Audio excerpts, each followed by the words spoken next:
Welcome to the Everyday is a New Day podcast and live show, the inspirational show about moving forward and choosing to be more of you, transmuting the self-doubt and stepping into courageously aligned confidence in who you uniquely are. My name is Kim O'Neill. I'm a twice certified transformational confidence coach, Reiki master, best-selling author, and former crime analyst who now helps empathic, heart-centered individuals shatter the noise of self-doubt, find clarity on what self-love really looks like, and the courage to be peacefully grounded in who you've always known you are, from the inside out. Join me for the live shows on Facebook and YouTube, and visit KimO'NeillCoaching.com for more info. Let's get to it.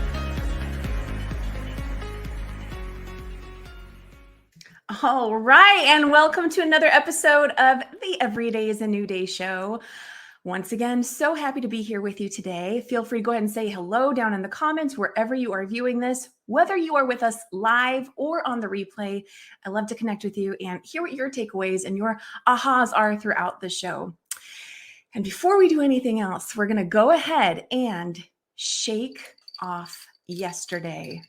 Shake off 2 minutes ago, shake off 5 hours ago, shake off 10 years ago, whatever you might be carrying around with you that feels heavy, feels old, feels stale, whatever's getting in the way of you enjoying your present moment. Remember that every day is a new day. Every moment is a new moment.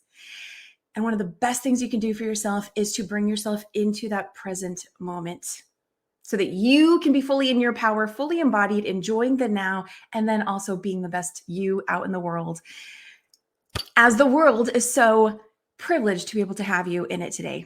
So hello again, and I'm going to go ahead and start to introduce today's guest.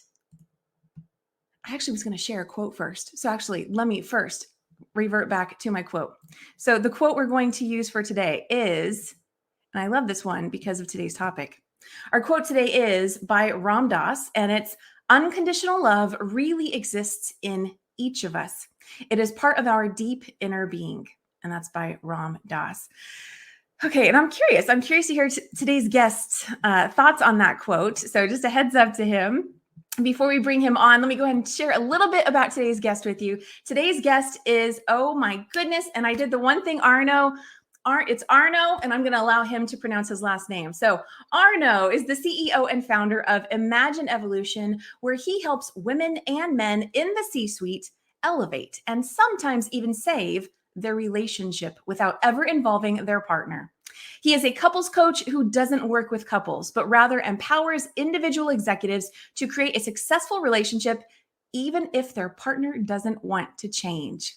As a former international corporate engineer that transitioned into business coaching, he often saw that through helping his corporate clients in their individual lives, their relationships often improved as well.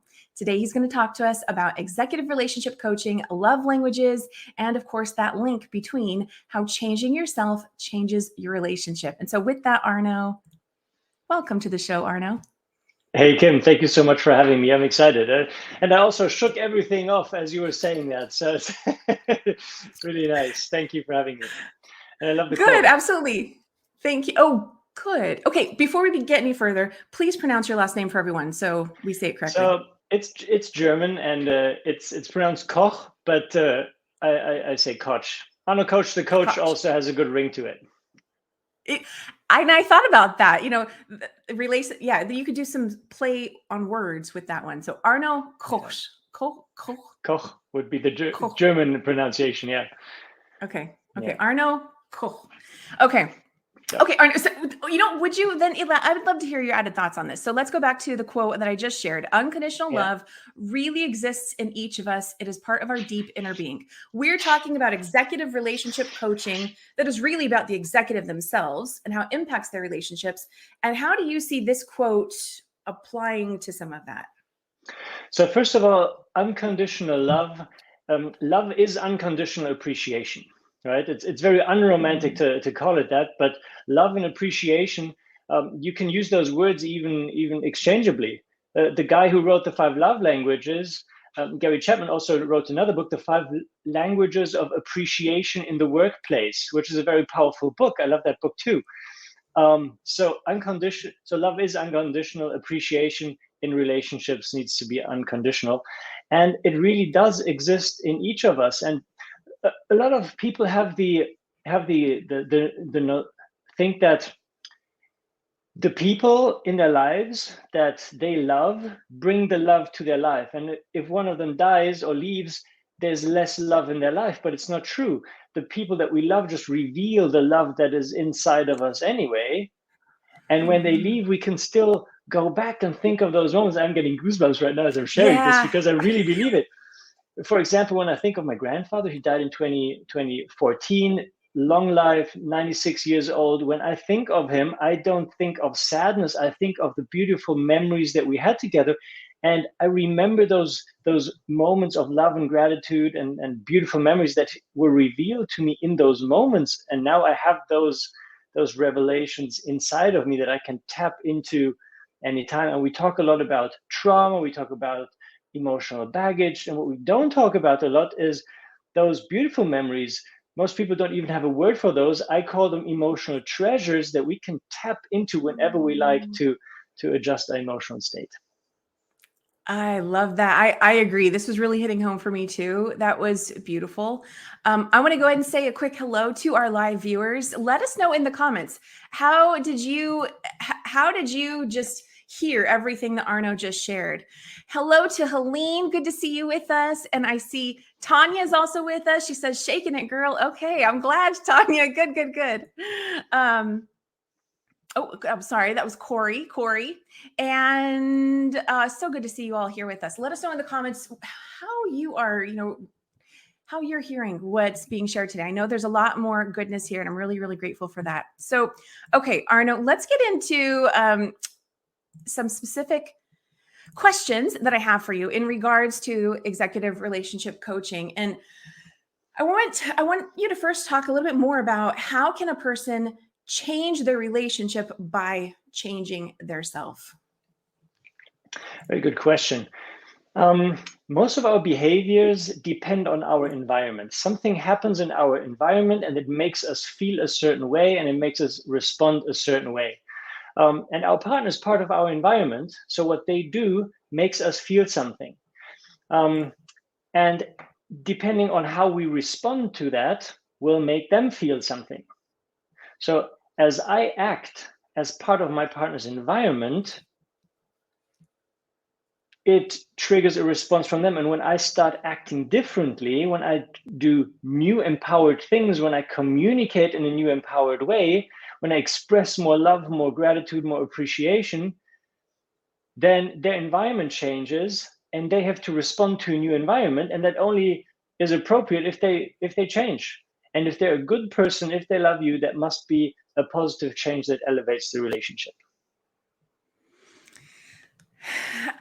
That's what I hear. There are a lot of elements in that, but what I really hear is really bringing a person back to, again, being present with themselves and understanding their own inner value, because that's powerful what you just said, talking about how when they choose to shift, they change the environment, which then can have a reciprocal effect, of course, on the people in the environment. That's powerful. And that's every single person. Every single person has that power. They can choose to tap into or not, either way. Absolutely. And always remember, a relationship is a co-creation, right? It's not that the relationship is suddenly your own responsibility, like there's a 500-pound anvil weighing you down. But as it's a co-creation, you have full responsibility for the part you're playing. So, okay, before we move on to our next question, I love that you help executives with this kind of stuff. I don't want to make any assumptions, but are there ever any times when you encounter working with an executive on this subject and you encounter their ego getting in the way of some of this? Yes. So I remember one person that in the very first start of working together, they were hoping for their partner to come around. Yeah. Because the executive is by virtue of their lifestyle and everything, a successful person who has figured a lot of things out. And they do have figured a lot of things out, but it can lead to a bit of contempt. It can lead to a feeling or notion of superiority. And I don't mean that in a negative sense, because it's also a matter of confidence, right? When you're Right. confident in your beliefs, in how you conduct yourself, in your ways, you express that, and that confidence can also be perceived as confidence. But in a relationship, you want to be in a relationship of two leaders, right? And a good leader is a good follower. And for me, that was very counterintuitive for most of my life. I was like, no, the leader is the person who tells other people what to do. No, that's a boss. A leader is a good follower. And I only understood that when I learned that a good leader of self gives themselves instructions and follows them. If you give yourself instructions and you don't follow them, then your instructions to yourself are worth nothing. And people will notice that that's what you're doing, and that will reflect and respond. And then the second stage is doing that in your relationship, leading where you have the knowledge, and following where the other person has the knowledge. And as you're two humans with different lives, there is knowledge in different areas. And acknowledging that and following them in those areas is not undermining, but is promoting your leadership. Acknowledging your confidence and self-confidence and self-esteem. I love how you brought it back home to a person not following their own advice can come back to them undermining their own advice. Well, clearly, obviously. It's yeah. And another thing I want to say is, I brought in ego into this. I just want to say everybody has ego. Ego can show up whether you're an executive or not. But I could see how exactly what you just described, right? A person who's already in a position of leadership, it may be easier to fall into this assumption that, well, no, I'm the leader. I'm the successful one. They need to follow my lead. They need, right? What I say goes versus, a partnership. Partnership isn't I'm going to dominate you. It's we're going to work together. And so anyway, so I love that. Thank you for answering that question. Yeah. And two leaders make a power couple, right? And two bosses make a power struggle. So you don't want that. Oh, that's a good one right there. Okay. So let's talk a little bit more now about what does it mean to communicate effectively with yourself and others, and what it doesn't mean. I feel like we kind of started to go into that direction, but what else can you share with us? Effective communication does not mean efficient communication. There is no such thing as efficient communication. And Stephen Covey describes that in his book, the 7 Habits of Very Successful People, where he describes his son who wanted to break up with his girlfriend and wanted to do that in 15 minutes, and it took 2 hours. You can be effective, but it depends on the other person, on how good the rapport is, how you listen to them, how you understand them, and then convey your message in a way that they can understand it and cater it to them. And even then, it still likely needs to sink in and take a while and maybe need to be repeated. We think when something's said, it's out there, it's known, and now everybody needs to act. But even when we watch a movie or read a book, we only comprehend 20 to 30%. And that's the same in conversations. That's why I love to re-listen to podcasts, or why I love to read books or listen to books on Audible, because it's a chore for me to reread books, but re-listening to books while I do gardening, go for a walk, or drive in my car, that's easy, and that increases my comprehension. So effective communication is being patient and repeating what you said, and giving the other person time that it sinks in. And go ahead. Well, no, okay. Thank you. I love that you shared that as an example, because I mean, think about that. For everyone listening today, think about that. If you were in a committed relationship and someone decides they're going to break up with you in 15 minutes, number one, that would not be fun on the receiving end. But also, I want to talk about the person who's thinking they're going to conduct that kind of conversation in that way. Everything's possible, right? Everything's possible. Sure, you could do that, but would you want that done to you? I mean, like, that's just simply another way to look at it. Would you want that done to you? And for all of our law of attraction fans out there, right? Like, what we put out at some point, then you were likely to receive that back. So that's just a great example of a great example. Yeah. So continue. And another thing that effective communication is changing the likelihood that something happens. Effective communication is not a magic trick that makes the other person do what you want. That would be manipulation, but it shifts the odds. So, for example, and my favorite example is my son. Of course, I love to use my kids as examples. But when he was about 1 to 2 years old, he was climbing up things that he wasn't supposed to climb on. And I would tell him to stop. And he would pause for a moment, and then he would continue. And at some point, I noticed when I told him to climb down, now I was shifting his focus from where he wanted to go to where I wanted him to go. And it increased the likelihood that he would do that. I would still have to repeat it, but now he would listen. Before that, his focus would still be on up, up, up. And I could just say stop, whatever I like. So it's shifting the odds. It's shifting the likelihood and being okay with that and knowing that. That's another great example. I mean, that's also about the power of words, about how, we think we're saying one thing when we say stop climbing up, but your usage of the word up is emphasizing up. Excellent. Excellent. You really want them to come down, say climb down. Excellent. I love it. Love it. Okay. Let's take a quick look at the comments. I see something in here. Oh, hello. Betty has joined us. She says she's a little late. She watched the replay. Betty, you're right on time. Always right on time. Good to have you Betty. here. And where was the other one? I saw Helene saying, my ego is dancing in life with joy of the love I have in me. That sounds wonderful, Helene. I love that. Okay. So Arno, the next topic I have for you is all about the love languages. And now a lot of our viewers are somewhat familiar with that. But what I love is what you're going to share with us is the beauty of them, and also their potential toxicity. And so I'd love for you to share more about that. Yeah.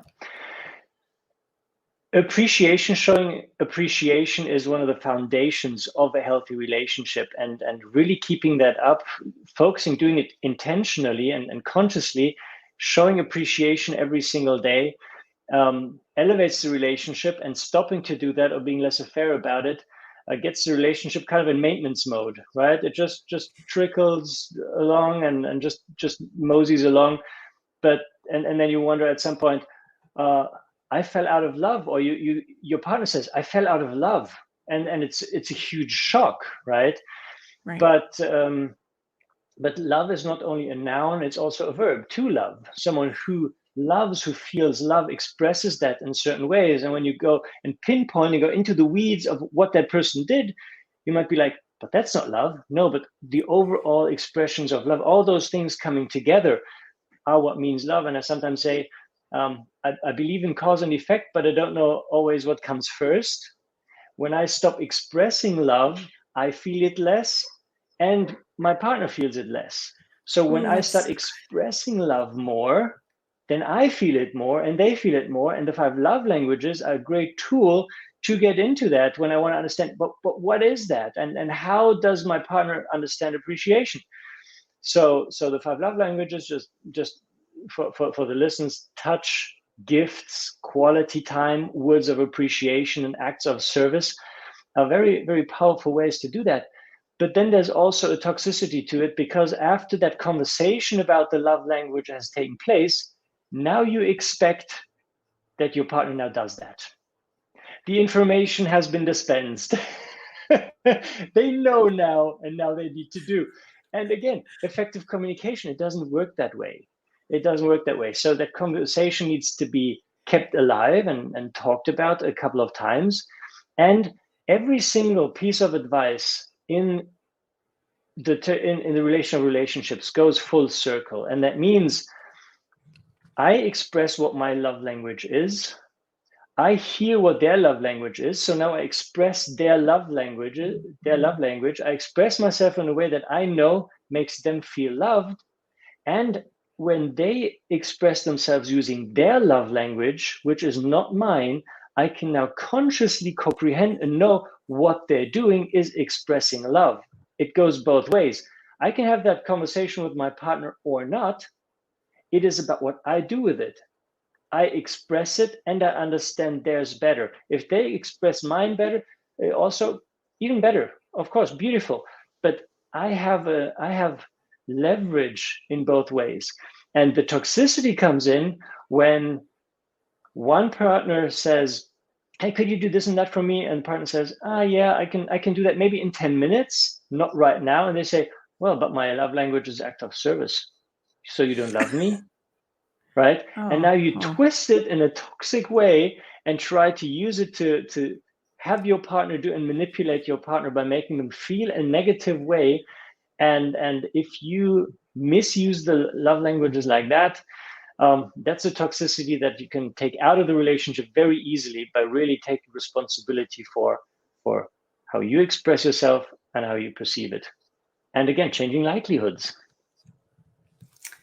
What do you notice any patterns in that learning curve of learning to understand someone else's love language and then being able to act in that way for another person? So if one person is words of affirmation, another person is acts of service, do you notice it being really hard for people who have words of affirmation as a love language to be able to start to do more acts of service or anything like that? Just curious.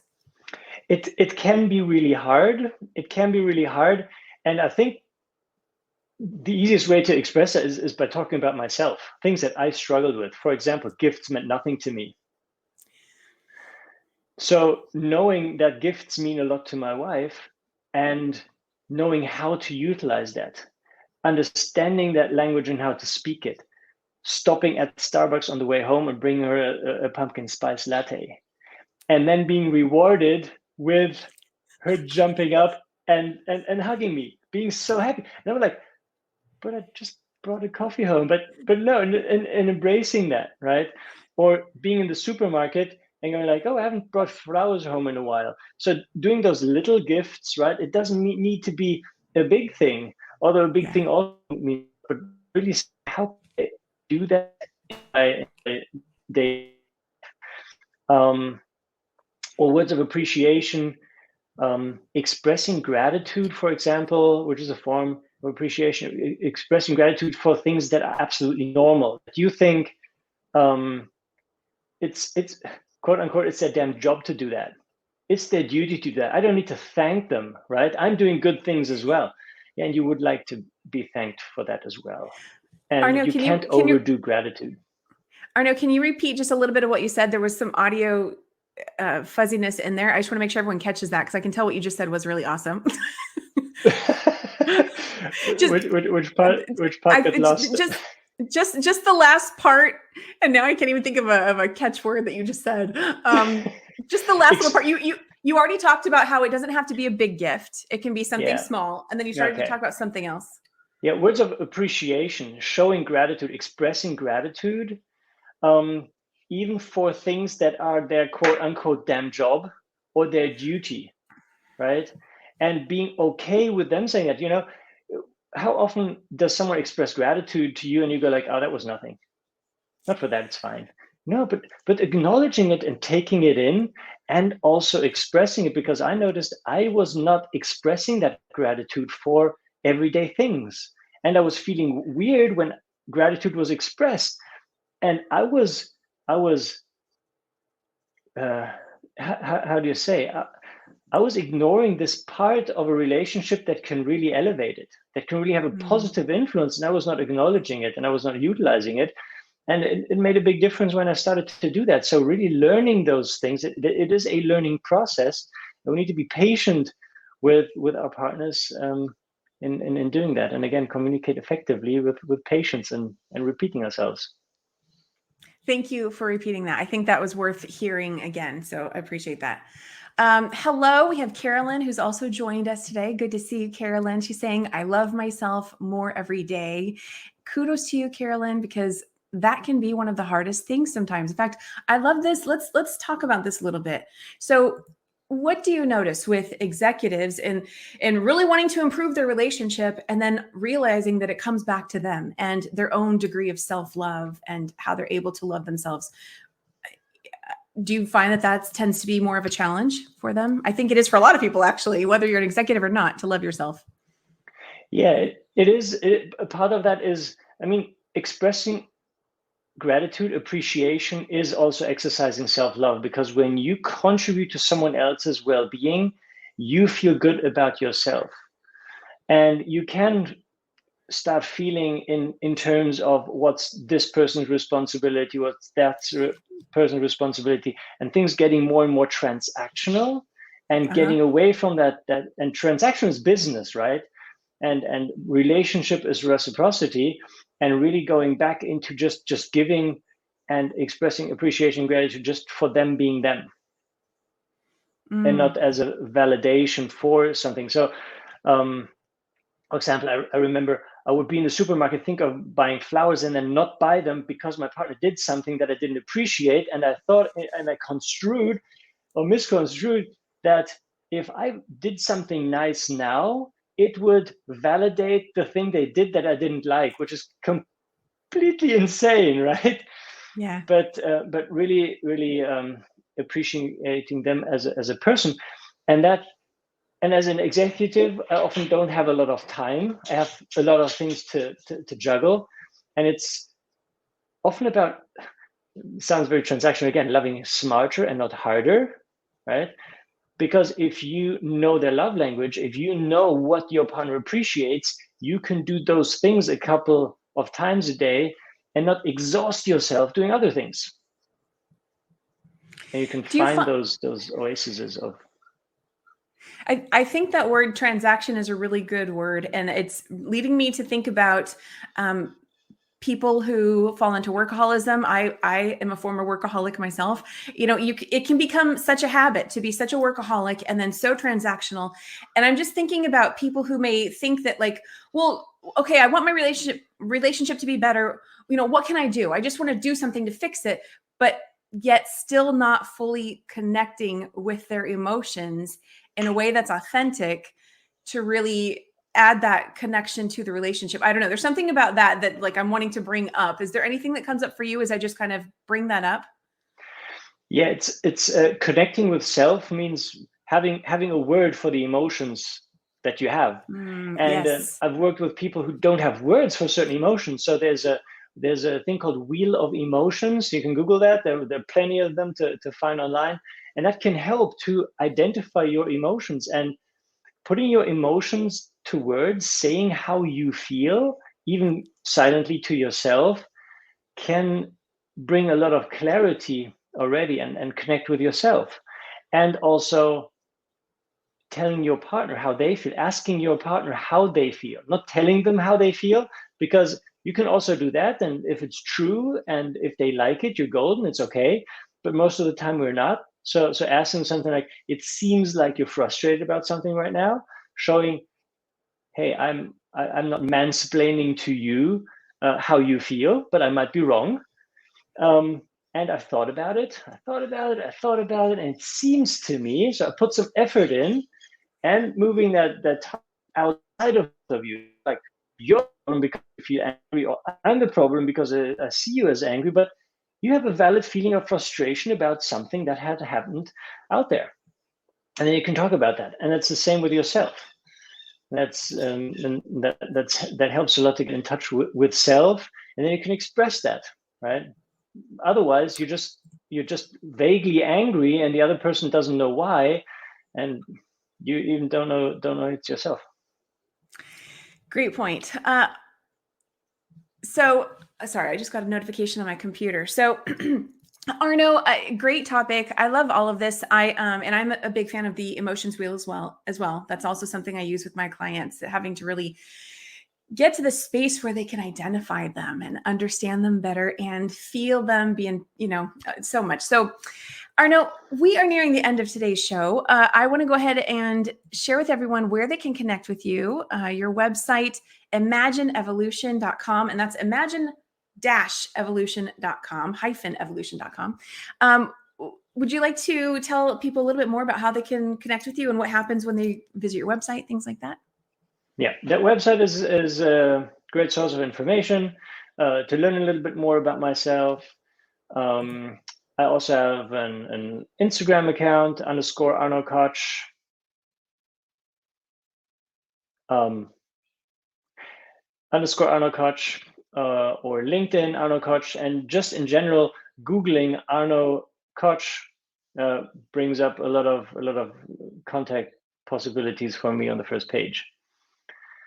And I'm not quite sure if we just lost Kim here. So on my website, there are resources like I got through. There's a forgiveness meditation, which is really powerful, based on the Ho'oponopono forgiveness process of the natives in Hawaii. There's a blog, and I think I hear Kim again.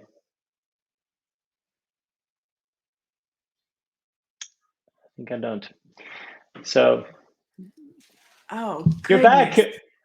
Oh God! Talk about unplanned. That's for sure. Yeah. Sorry about that. Thank you. I did not realize that the show was continuing on. I'm so glad to know that. Okay, so you shared with everyone where to connect with you. Yeah, I tried to fill it. Yeah. It was actually funny. You were like, and then you were gone.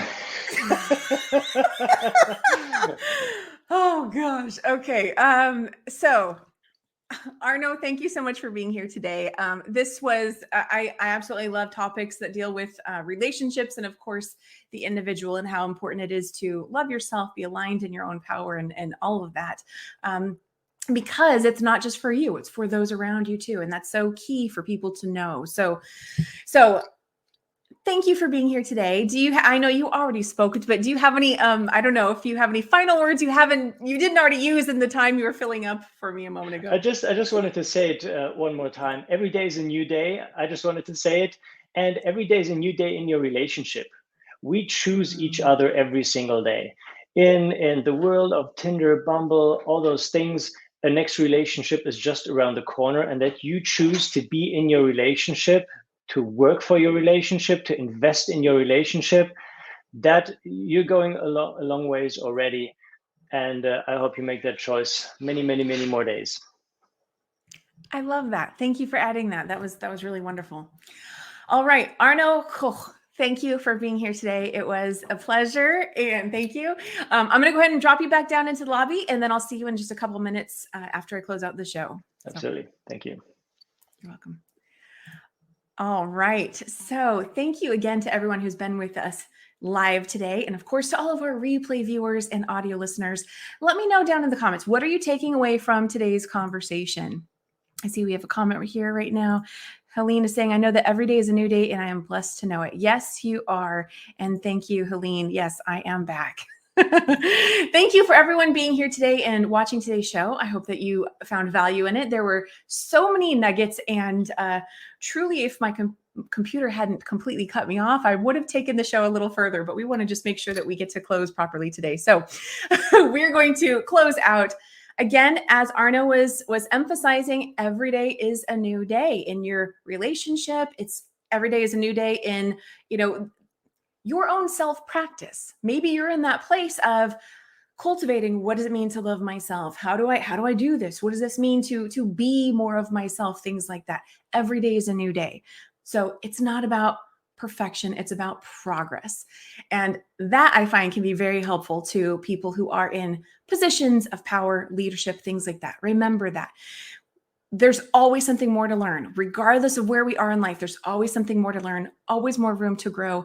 And that's what makes you such an amazing leader. So remember that every day is a new day, regardless of what happened yesterday. Doesn't have to happen today. And wherever you were yesterday does not have to. I'm botching my whole phrase. I don't know what's with all the there's stuff happening today, isn't there? And it's all good. So thank you again for being here. Have an amazing day, and I'll see you all next time.